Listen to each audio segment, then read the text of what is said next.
En Ukraine, après 11 mois de guerre, à côté des destructions, se pose aussi, et oui, la question de la reconstruction. Si les infrastructures routières sont très vite réparées, ce n'est pas souvent le cas pour les immeubles endommagés ou détruits. Une de nos équipes est à Kiev, où toute une série de bâtiments vont être reconstruits. L'entièreté des coûts est supportée par la capitale ukrainienne. Reportage, nos envoyés spéciaux Daniel Fontaine, Dominique Van de Capelle, Gary Wantier et Quentin Warlop sur place. Un immeuble touché par une frappe russe en plein cœur de la ville de Kiev. Un autre complètement détruit où 4 personnes ont perdu la vie. Des bâtiments et des maisons touchés qu'il faut désormais rénover.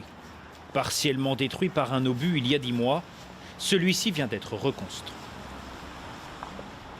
Oksana se souvient encore de cette journée du mois de mars 2022. On a tout refait.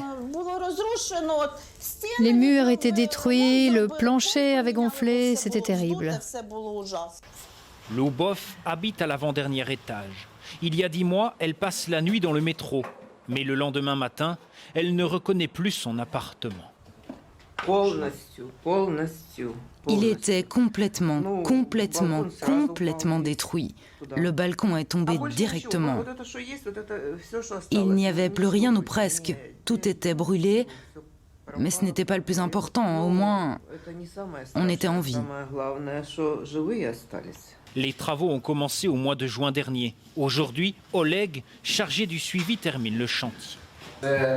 C'est un appartement que nous avons entièrement restauré. Ici, il n'y avait plus rien après l'explosion.